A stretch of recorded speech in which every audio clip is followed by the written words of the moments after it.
Jesus came into the world to kindle a fire, and he kindled that fire by his death.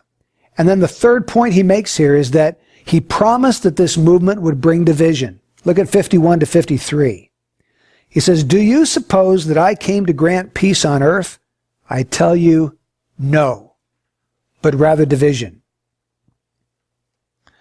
Sometimes you hear people say that the reason Jesus came into the world was to unite humanity into a single universal brotherhood of man. You ever heard anything like that? It's especially prevalent around Christmas time. Peace on earth, goodwill to men. New Age movement and the crazy cults like to go this direction. The reason Jesus came into the world was just to unite everybody together so everybody's at peace. That's foolishness. Jesus tells us he didn't do that. This isn't the ultimate purpose of his coming, but the result of his coming is that he's going to bring division. In Matthew's gospel, the parallel passage says he's going to bring a sword. Not peace, but a sword. Division. And he says from now on, you're going to have families where people should have the strongest possible ties. They're going to be split. You'll have 5 people in a family. 3 of them will hold together. The other 2 will be apart.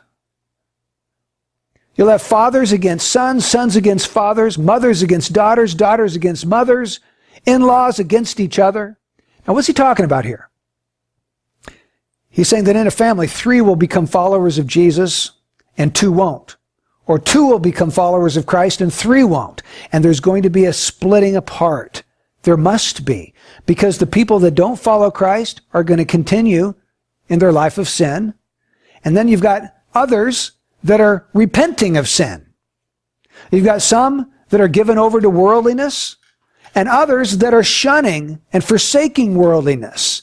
And their hearts are divided, their interests are divided, their loyalties are divided. Everything's divided now. And so Jesus says, hey, I've come to split families, bring a sword, bring division. And what a blessing it is when every member of a family is a follower of Jesus, and they have that in common. But all too often, that's not the way things go. You have some that are, and some that are not. And so Jesus came to bring division, he says. And I find it rather interesting that many parents would rather their child was a drunkard or sexually immoral rather than that he would be an all-out follower of Jesus Christ. Because they just think that is just too crazy. It's a scandal to the family to be all out for Christ. They say, well, it's fine to be religious. It's fine to be spiritual. It's okay to join a church and go through your ceremonies, but just don't become a religious fanatic. Now, what do people mean when they say, just don't become a religious fanatic? Don't follow Jesus. Yeah. They mean don't take your faith seriously. Don't obey Christ. Don't obey the Word of God. Don't order your life by what God has said. But you know what? Jesus said, the one who hears his words and doesn't act according to them is like a foolish man who built his house on sand. And when the storms come, that house is going to be swept away in the flood. He's talking about judgment. And if you're hearing the word and you don't act on the word, your house, your life is going to be swept away on judgment day. But he says, he who hears my words and acts upon them is a wise man who built his house on the rock. And when those floods come, his house stands. So yeah, be spiritual, join a church, do whatever you want, just don't get too serious about it. Folks, we need to be serious about it. This is the one thing in life we need to be serious about. We need to be serious about it. The Apostle Paul says over in Galatians chapter 4, verse 29, he's talking about Ishmael and Isaac.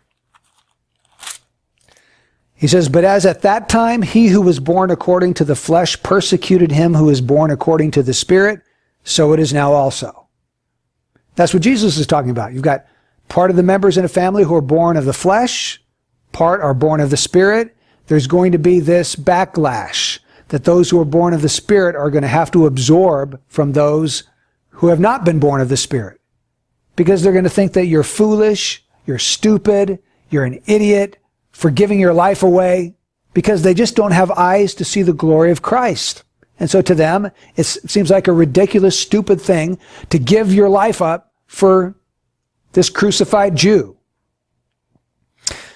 Over in 1 John 3:13, John says, "My brethren, don't marvel if the world hates you." And we tend to marvel. If we have any kind of backlash at all from the world, we're surprised. But he tells us not to be surprised.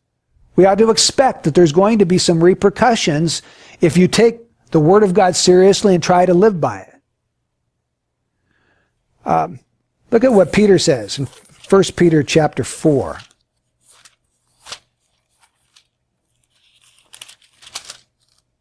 Verse 3. He says, "For the time already past is sufficient for you to have carried out the desire of the Gentiles, having pursued a course of sensuality, lusts, drunkenness, carousing, drinking parties, and abominable idolatries. And all this, they are surprised that you do not run with them into the same excesses of dissipation, and they malign you. But they will give account to him who is ready to judge the living and the dead." Do you hear what he's saying?